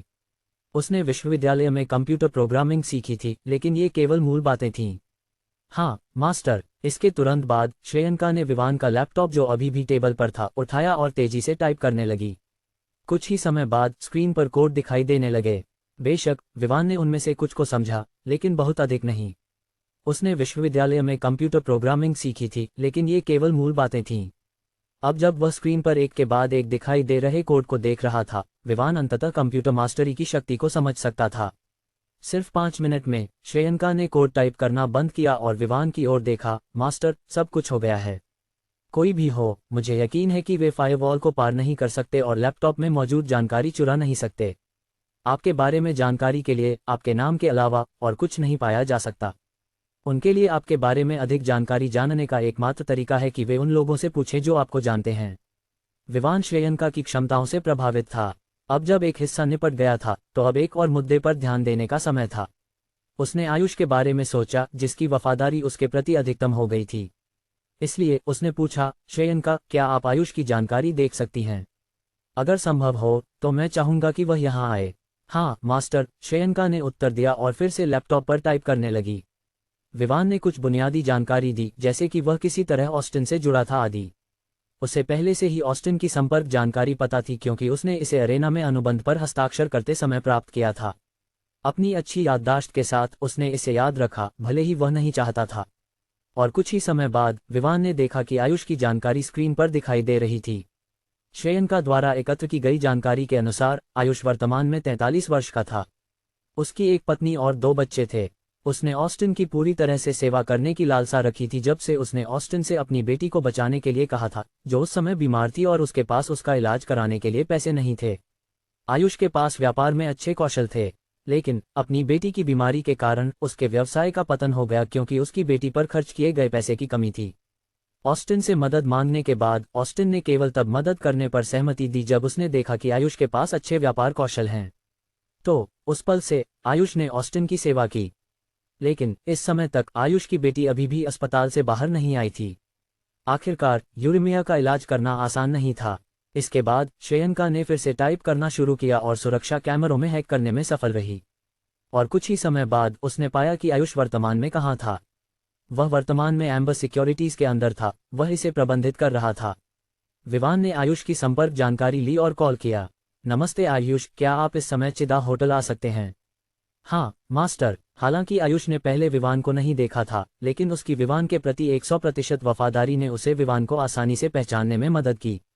विवान ने कॉल समाप्त किया और एक पल के लिए गहरे विचारों में चला गया। फिर श्रेयंका की ओर देखते हुए, जो अब उसके पास बैठी थी, उसने पूछा, क्या आप मुझे यह विश्लेषण करने में मदद कर सकती हैं कि 3 सुरक्षा कंपनियों के विलय में कितना समय लगेगा? चाहे जितना भी पैसा लगे, बस गणनाएं कर लें। हाँ मास्टर, श्रेयंका ने उत्तर दिया और फिर एक पल के लिए चुप हो गई, जैसे वह 3 कंपनियों की जानकारी देख रही हो। फिर 5 मिनट बाद उसने बोलना शुरू किया। मेरे अनुमान के अनुसार मास्टर के अधीन 3 सुरक्षा कंपनियों के विलय में 1 महीने से अधिक समय नहीं लगेगा। लगभग 10,000 करोड़ रुपये के फंड के साथ ये सुनिश्चित करने के लिए पर्याप्त होना चाहिए कि सब कुछ सबसे तेज गति से व्यवस्थित हो। इसमें सुविधाओं में सुधार, नए कर्मचारियों की भर्ती और अन्य चीजें शामिल हैं जो एक बड़ी कंपनी को सफलतापूर्वक प्रबंधित करने के लिए आवश्यक हैं। श्रेयंका ने कहा। विवान ने सिर हिलाया। अब वह चीज जिसे वह निश्चित रूप से परीक्षण करना चाहता था, वह थी शरीर मजबूत करने वाली गोली का नुस्खा। इस गोली के साथ वह निश्चित था कि उसकी सुरक्षा कंपनी में काम करने वाले लोग निश्चित रूप से 2 गोलियां प्राप्त करने के बाद अपनी ताकत में वृद्धि करेंगे। लेकिन वह खुद को यकीन था कि वह गोली विकसित नहीं कर सकता। पहला कारण यह था कि उसके पास चिकित्सा प्रयोगशाला कौशल नहीं था। दूसरा कारण यह था कि उसके पास ऐसा करने के लिए कोई जगह नहीं थी। रुकिए, उसे अचानक याद आया कि उसे ब्राइटवे मेडिकल रिसर्च सेंटर के 51% शेयर मिले थे। लेकिन अगर उसने गोली के नुस्खे को जारी किया, तो ये तथ्य कि रिसर्च सेंटर के प्रभारी लोग उसके प्रति वफादार नहीं थे, वे निश्चित रूप से नुस्खा लीक कर देंगे। फिर अगर उसने गोली के नुस्खे को जारी करने की हिम्मत की और यह सफलतापूर्वक बनाई गई, तो वह निश्चित था कि उन शेयरधारकों को, जिनके पास शेष 49% शेयर थे, बिना कुछ किए लाभ होगा। तो विवान ने इस बार एक निर्णय लिया। उसने श्रेयंका की ओर देखा, जो अब उसके सामने बैठी थी, और कहा, मैं चाहूंगा कि आप सुरक्षा कंपनी में उन 20 लोगों की एक टीम प्राप्त करने में मेरी मदद करें जिन पर भरोसा किया जा सके। मैं चाहता हूं कि वे एक निजी सुरक्षा टीम बनाएं। एक पल रुकने के बाद विवान ने जारी रखा, मैं चाहता हूं कि वह टीम इस सप्ताह के भीतर बनाई जाए। और जब आप ये कर लें, तो आप सुरक्षा कंपनियों के विलय के मुद्दे को पहले छोड़ दें और मुझे ब्राइटवे मेडिकल रिसर्च सेंटर के शेष 49% शेयर प्राप्त करने में मदद करें। और यह इस महीने के भीतर पूरा होना चाहिए। हाँ मास्टर, श्रेयंका ने सिर हिलाया। इस समय विवान का फोन बजा। अनजान नंबर को देखकर विवान ने कॉल रिसीव की और एक महिला की आवाज आई। नमस्ते मिस्टर जैक्सन, मैं गुड विजन सिक्योरिटी लिमिटेड की वर्तमान सीईओ ट्रेसी हूँ।